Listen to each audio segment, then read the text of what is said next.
प्यारे बच्चों, नई एनसीईआरटी बुक पर आधारित 9वीं कक्षा के गणित के इस नए कोर्स में आप सभी का स्वागत है। इस नए कोर्स में आपको वीडियो लेक्चर्स तो मिलेंगे ही, साथ में मैंने सभी चैप्टर्स के नोट्स तैयार कर दिए हैं, जिसमें सभी चैप्टर्स के बेसिक कंसेप्ट के साथ साथ एनसीईआरटी बुक के जितने भी क्वेश्चंस हैं, एग्जाम्पल्स हैं, सारे सॉल्व कर दिए हैं।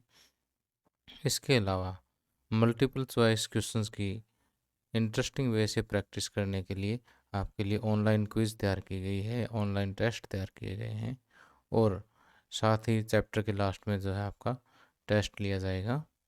इन सभी को एक्सेस करने के लिए जो है आप प्ले स्टोर पर जा कर के मेरी मोबाइल ऐप सुरेश लेक्चरर के नाम से जो है उसे डाउनलोड कर सकते हैं। अब आइए मैथमेटिक्स के फर्स्ट चैप्टर की शुरुआत करते हैं, जिसका नाम है संख्या पद्धति या नंबर सिस्टम्स। संख्या पद्धति या नंबर सिस्टम्स के फर्स्ट लेक्चर में हम सबसे पहले इस चैप्टर के कुछ बेसिक कंसेप्ट्स पढ़ेंगे, जिसमें हम विभिन्न प्रकार की संख्याओं की जानकारी प्राप्त करेंगे और फिर इन्हीं पर आधारित हमारी एनसीईआरटी बुक के उदाहरण नंबर 1 व 2 को सोल्व करेंगे तथा आगे एक्सरसाइज 1.1 के सभी प्रश्नों को भी हम हल करेंगे।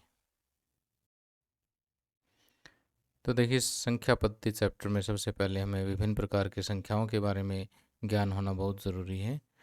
तो इन संख्याओं में सबसे पहले हम पढ़ते हैं प्राकृत संख्याएं, या जिसे नेचुरल नंबर्स हम कहते हैं। तो प्राकृत संख्याएं कौन सी होती हैं? जो गिनती वाली संख्याएं होती है ना, कौन सी? 1, 2, 3, 4, 5, आगे चलती रहेगी। ये जो गिनती वाली संख्याएं हैं, इन्हें हम प्राकृत संख्याएं कहते हैं, और प्राकृत संख्याओं के समूह को हम कैपिटल एन से डिनोट करते हैं। अब दूसरे नंबर पे आता है पूर्ण संख्याएं। तो क्या होता है कि ये जो प्राकृत संख्या है ना हमारे पास, 1, 2, 3, 4, 5, और ये आगे अनंत तक चलती रहेगी, इसलिए मैंने यहाँ डॉट लगा के छोड़ दिए हैं। अब इन प्राकृत संख्याओं के समूह में अगर आप जीरो और मिला देते हैं, क्या करते हैं, प्राकृत संख्याओं के समूह में जीरो और मिला देते हैं, तो ये जो संख्याओं का समूह हमें प्राप्त हुआ है, इन्हें हम क्या कहते हैं? पूर्ण संख्याएं कहते हैं। ठीक, और पूर्ण संख्याओं को हम कैपिटल डब्ल्यू से डिनोट करते हैं। ओके। अब कई बार ये पूछा जाता है, क्या सभी प्राकृत संख्याएं पूर्ण संख्याएं हैं? तो अगर हम यहाँ से देखें ना, तो देखिए, ये प्राकृत संख्याएं हैं 1, 2, 3, 4, 5, ये सारी की सारी पूर्ण संख्याएं भी है। ठीक, तो अगर कोई पूछे क्या सभी प्राकृत संख्याएं पूर्ण संख्याएं हैं, तो हम कहेंगे यस, हाँ, सभी प्राकृत संख्याएं पूर्ण संख्याएं हैं। लेकिन कोई हमें ये पूछे क्या सभी पूर्ण संख्याएं प्राकृत संख्याएं हैं, तो चेक करो, क्या ये सभी पूर्ण संख्याएं प्राकृत संख्याएं हैं? अब देखिए, इतनी इतनी पूर्ण संख्याएं तो प्राकृत है, लेकिन क्या जीरो प्राकृत संख्या है?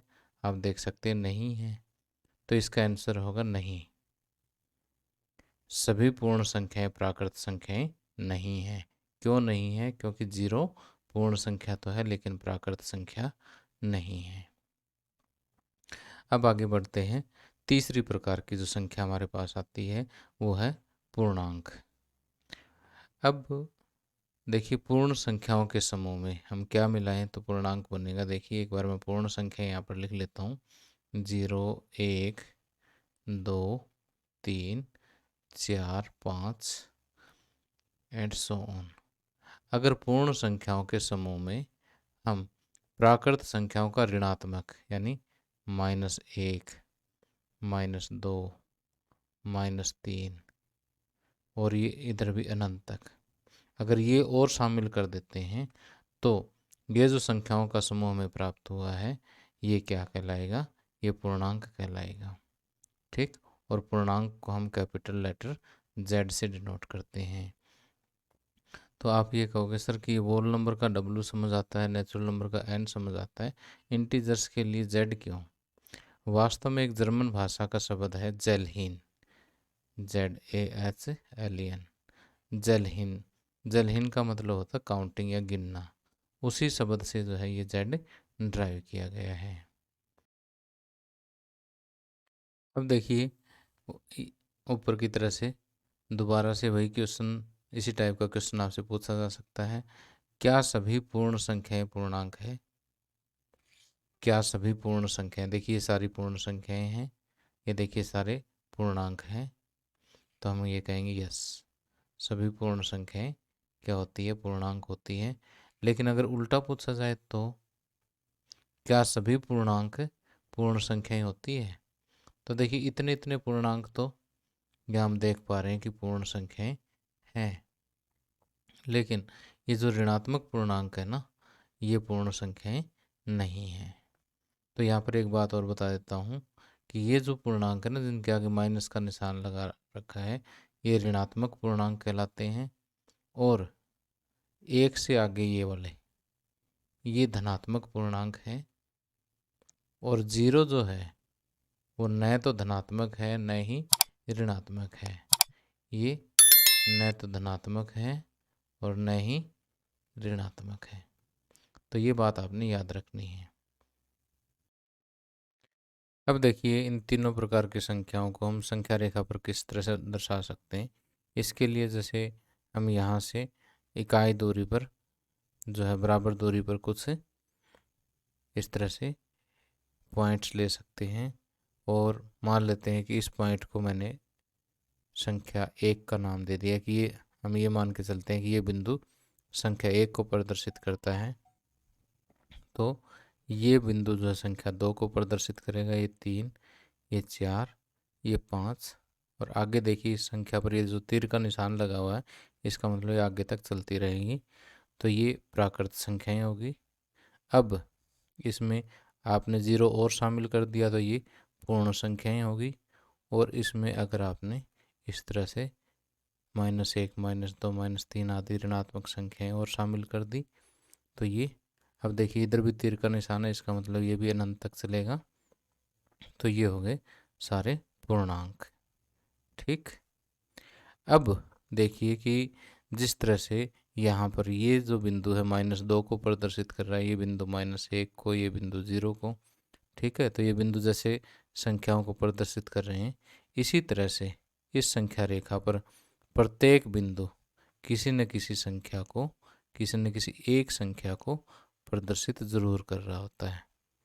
ठीक।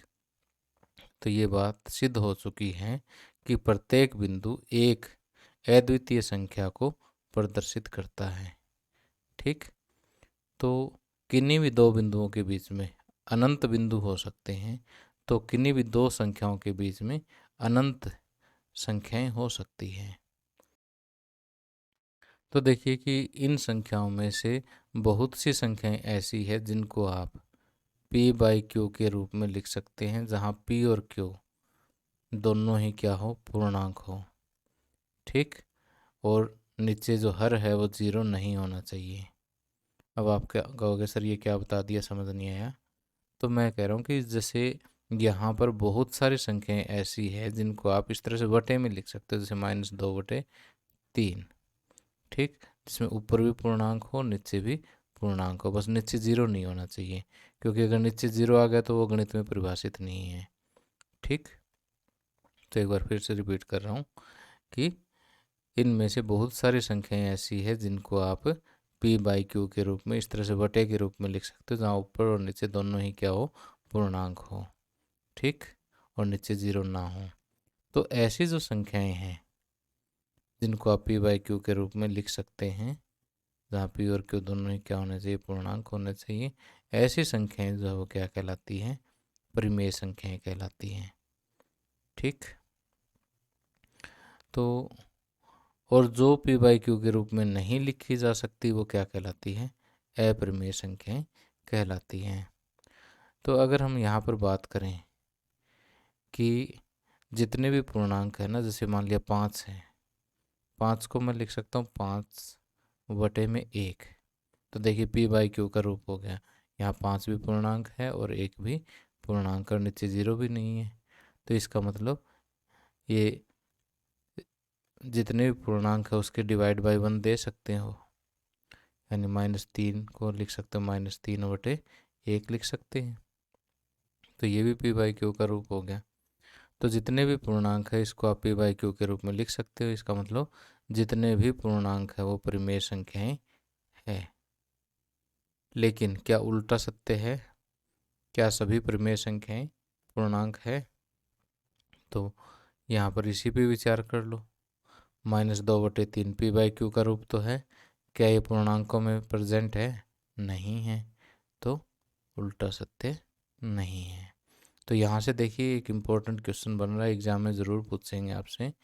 ठीक है, तो क्या सभी प्राकृत संख्याएं पूर्ण संख्याएं हैं? यस। ऊपर से नीचे आओगे यस, नीचे से ऊपर जाओगे नो। ठीक, अब परिमेय और अपरिमेय के बारे में मैंने क्या बताया है कि जो संख्याएं परिमेय नहीं होती वो अपरिमेय होती है। तो पूछे क्या परिमेय संख्याएं अपरिमेय होती है? नहीं होती। उल्टा पूछे तो भी अपरिमेय परिमेय नहीं होती। ठीक, अब परिमेय संख्याएं और अपरिमेय संख्याएं ये क्या, ये सारी मिलकर के क्या कहलाती हैं? वास्तविक संख्याएं। कौन सी संख्याएं कहलाती हैं? वास्तविक संख्याएं कहलाती हैं। तो जो आज के लेक्चर में हम सिर्फ यहाँ परिमेय संख्याओं तक जानकारी हमारे समझ में आ जानी चाहिए। ठीक है, और इसी पर आधारित हमारे एनसीईआरटी बुक का उदाहरण नंबर 1 और 2 है और प्रश्नावली 1.1 के उदाहरण हैं। बाकी अपरिमेय संख्याओं की डिटेल में बात हम नेक्स्ट लेक्चर में करेंगे, जिस पर आधारित हमारी 1.2 प्रश्नावली है। ठीक है, तो एक बार उम्मीद करता हूँ इतना आपको अच्छे से समझ आ गया होगा। ठीक है, तो आइए इसी पर बेस्ड हमारे एनसीईआरटी बुक के एग्जाम्पल्स को सॉल्व करते हैं। अब आइए एनसीईआरटी बुक का फर्स्ट एग्जाम्पल हम देखते हैं।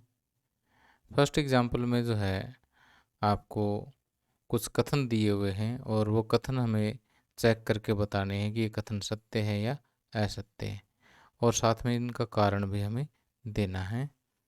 तो पहला जो कथन है वो है कि प्रत्येक पूर्ण संख्या एक प्राकृत संख्या होती है।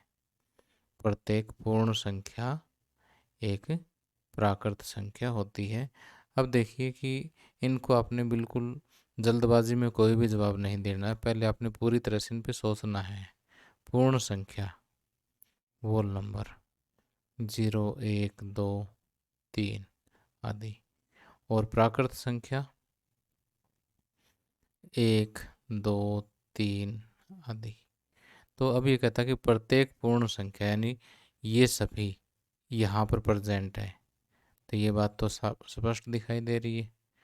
ठीक है, कि सभी की सभी पूर्ण संख्याएं प्राकृत संख्या में प्रेजेंट नहीं है, तो इसका मतलब ये बात असत्य है।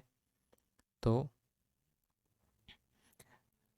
असत्य क्यों है? क्योंकि 0 एक ऐसी पूर्ण संख्या है वो प्राकृत संख्या नहीं है। ठीक, तो फर्स्ट का आंसर लिखेंगे हम असत्य। ठीक, और इसका जवाब क्या हो जाएगा, कारण क्या हो जाएगा? क्योंकि 0 पूर्ण संख्या है लेकिन प्राकृत संख्या नहीं है। क्योंकि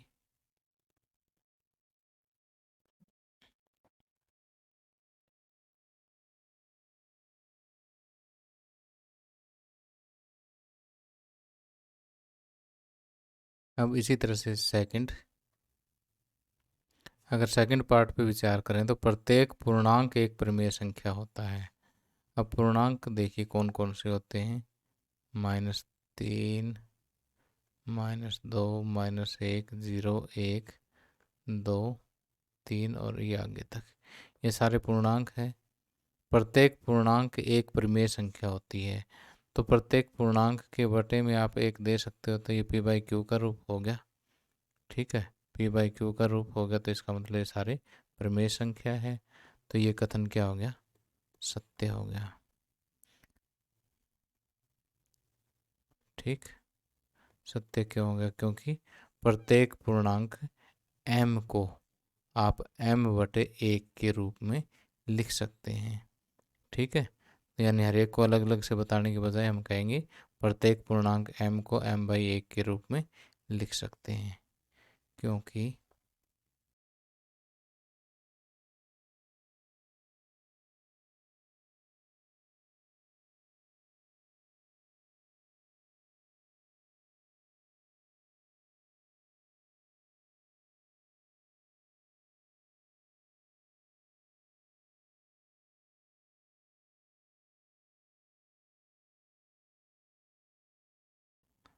देखिए m प्रत्येक पूर्णांक m को m/1 के रूप में लिखा जा सकता है, जो कि p/q का रूप है, जहाँ p और q पूर्णांक है और q बराबर 0 नहीं है। अब तीसरा कथन देखते हैं, प्रत्येक परिमेय संख्या एक पूर्णांक होती है। तो परिमेय संख्याओं में जैसे मान लिया मैंने लिख दिया 2/3, तो ये परिमेय तो है, ठीक है, लेकिन क्या ये पूर्णांक है? 2/3 कहीं दिखाई दे रहा है पूर्णांकों में? नहीं है। तो ये कथन क्या हो गया? असत्य हो गया। तो इसका आंसर लिखेंगे असत्य, और असत्य के लिए सिर्फ एक उदाहरण ही काफ़ी है।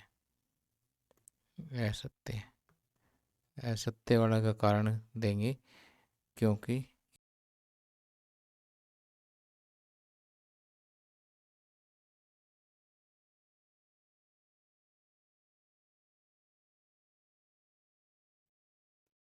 ओके।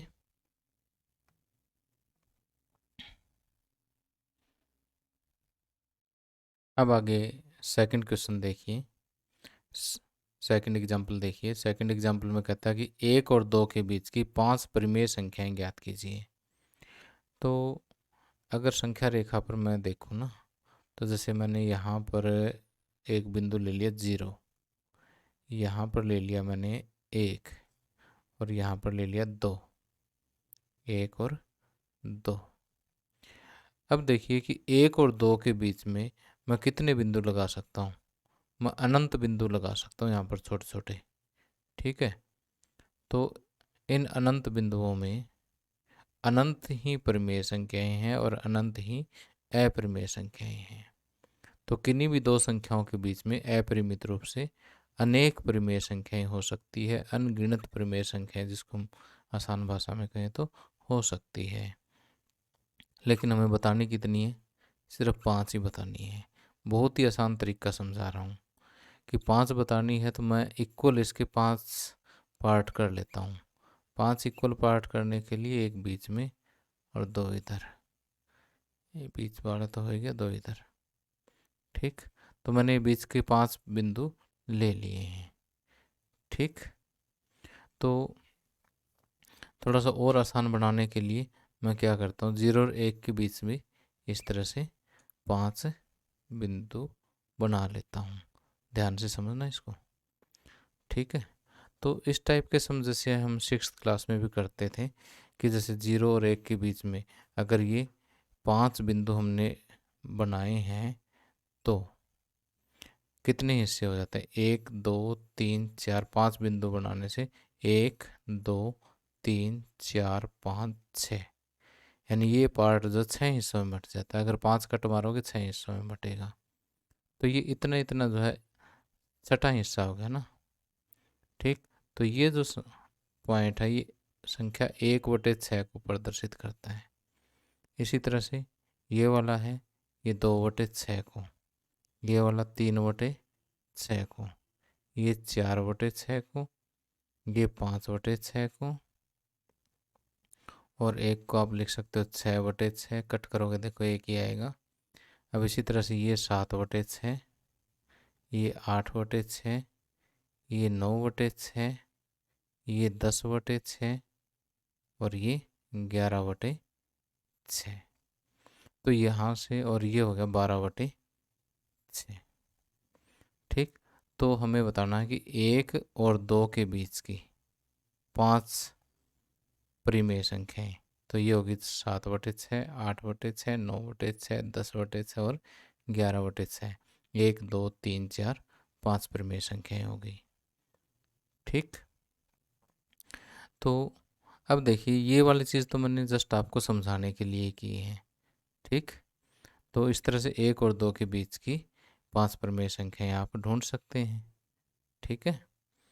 तो अब कई बच्चे कहते हैं सर मैथमेटिक्स में इसकी आंसर तो नहीं मिल रहा। तो ये मैंने बेटा बताया आपको कि 1 और 2 के बीच में अपरिमित रूप से अनेक परिमेय संख्याएं हो सकती है। ठीक है।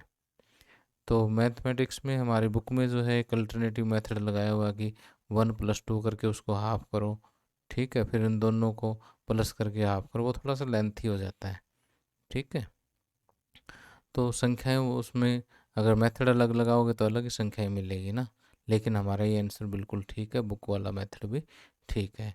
अब बात आती है कि हम अपने नोटबुक पे कैसे लिखें। सर समझ तो आ गया, ठीक है, लेकिन इसको लिखें कैसे। लिखने के लिए हम लिखेंगे 1। देखिए यहाँ पर 1 और 2 है ना, इनको ऐसे लिख लीजिए 1 और 2। 1 बराबर 1 गुणा में संख्याएं कितनी ढूंढनी है, 5। तो 5 से 1 फालतू, कितना, 6। 6 से गुणा और 6 से भाग। एक ज़्यादा क्यों किया, क्योंकि 5 संख्याएं ढूंढने के लिए 5 बिंदु जब लगाओगे ये संख्या रेखा 6 भागों में बट जाएगी, इसलिए 6 से गुणा 6 से भाग किया आपने। 6 कम 6 बटे में 6। इसी तरह से 2 के साथ करेंगे, 2 गुणा में 6 से गुणा 6 से भाग, यानी 12 बटे 6। ओके। अब लिखेंगे 1 और 2 के बीच की परिमेय संख्याएं।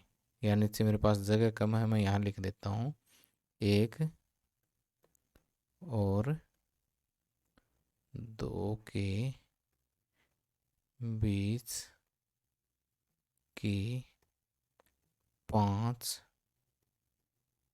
परिमेय संख्याएं।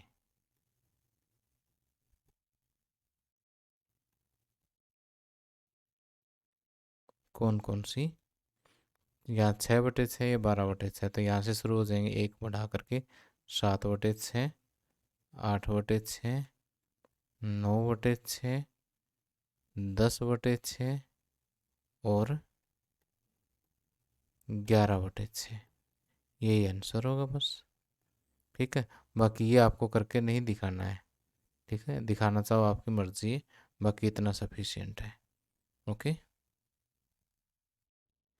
अब प्रश्नावली 1.1 के क्वेश्चंस को सॉल्व करते हैं। हम फर्स्ट क्वेश्चन के बजाय पहले सेकंड क्वेश्चन को सॉल्व करते हैं, ताकि हमने जो अभी सेकंड एग्जाम्पल किया ना उसकी कंटिन्यूटी बनी रहे। ठीक है।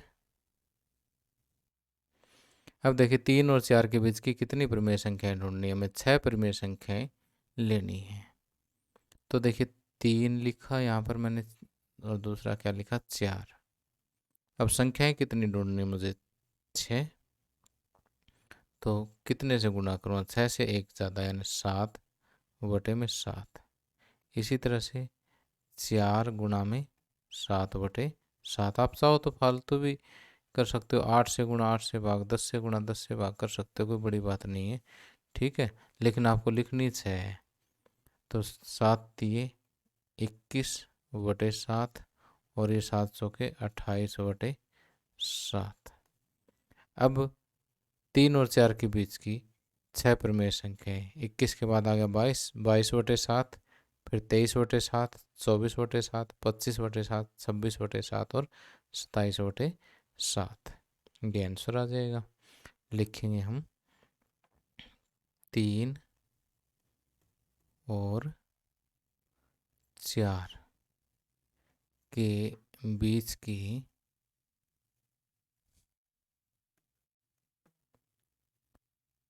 6 परिमेय संख्याएं।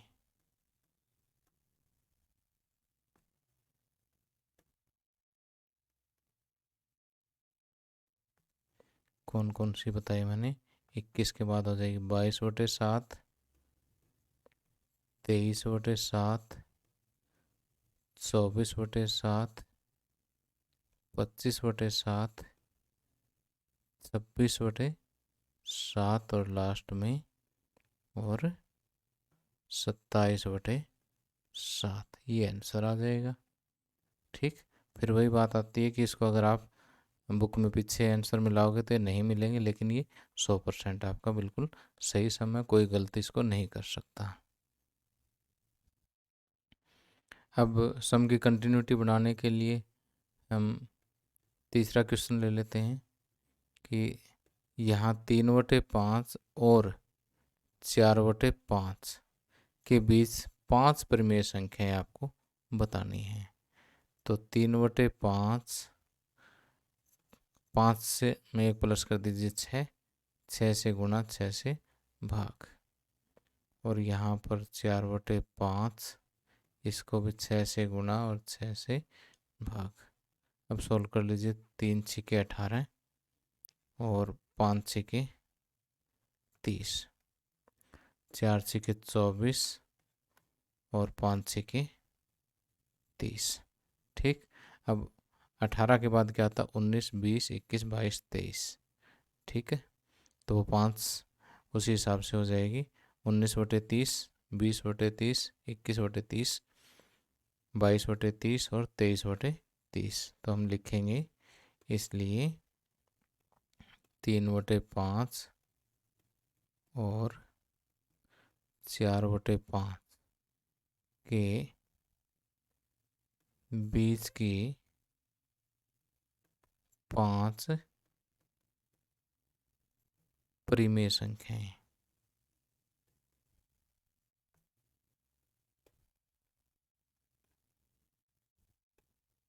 कौन कौन सी होगी?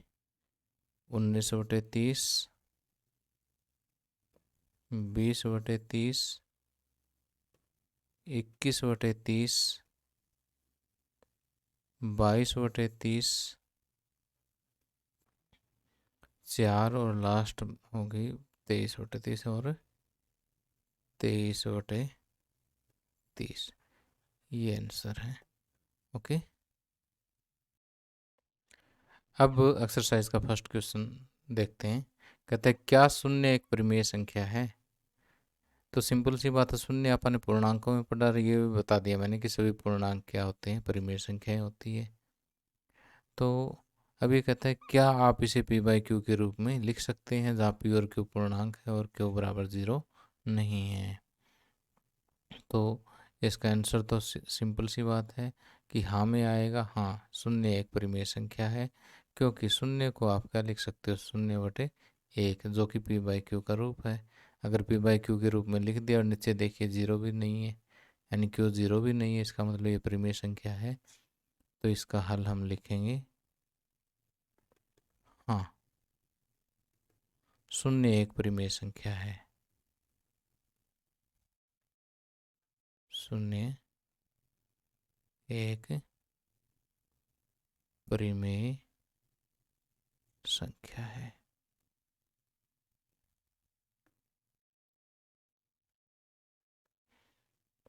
तथा शून्य बराबर 0/1, जो कि p/q का रूप है, जो कि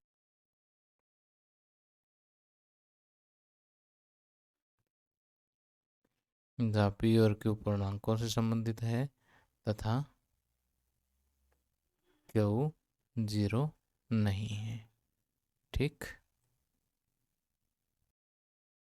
अब देखिए आगे हमारी इस एक्सरसाइज का लास्ट क्वेश्चन आता है, जो फर्स्ट एग्जाम्पल की तरह से ही है। यहाँ पर हमें फर्स्ट एग्जाम्पल की तरह से 3 कथन दे रखे हैं। प्रत्येक कथन को हमें देखना है कि ये सत्य है या असत्य है, और फिर अपने कारण के साथ उत्तर हमें देना है। तो पहला कथन पढ़ते हैं हम। प्रत्येक प्राकृत संख्या पूर्ण संख्या होती है। तो मैंने बताया कि ऐसे में आपने बिना सोचे समझे जवाब नहीं देना है। पहले प्राकृत संख्याएं लिख लीजिए, 1, 2, 3, 4 एंड सो ऑन। फिर पूर्ण संख्याएं लिख लीजिए, 0, 1, 2, 3 और 4। चेक करें अब कि सभी प्राकृत संख्याएं देखिए पूर्ण संख्या है, तो इसका आंसर होगा सत्य। तो इसका हल जो हम लिखेंगे वो कहेंगे सत्य। ठीक।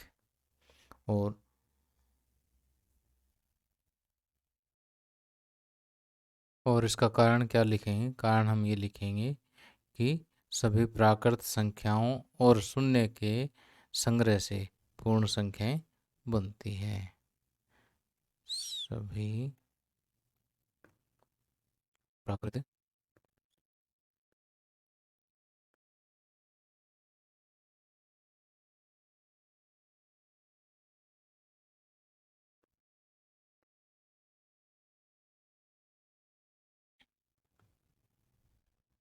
अब आगे सेकंड, प्रत्येक पूर्णांक एक पूर्ण संख्या होती है। अब देखिए कि प्रत्येक पूर्णांक, पूर्णांक की अगर हम बात करें तो -3, -2, -1, 0, 1, 2, 3 एंड सो ऑन। तो प्रत्येक पूर्णांक एक पूर्ण संख्या होती है। तो ये देखिए पूर्णांक है। अब इतने इतने पूर्णांक तो पूर्ण संख्या है, लेकिन ये ऋणात्मक पूर्णांक जो है वो पूर्ण संख्या नहीं होती। तो ये कथन असत्य हो गया, असत्य, क्योंकि ऋणात्मक पूर्णांक पूर्ण संख्याएं नहीं होती।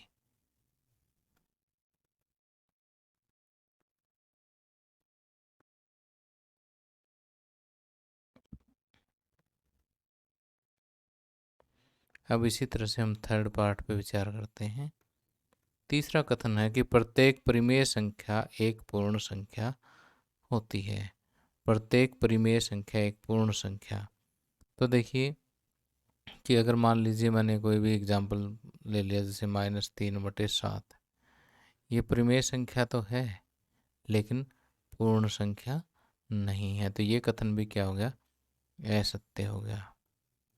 और असत्य के लिए मैंने बताया था आपको कि यहाँ पर जो है एक एग्जांपल देना ही काफ़ी है उदाहरण के लिए।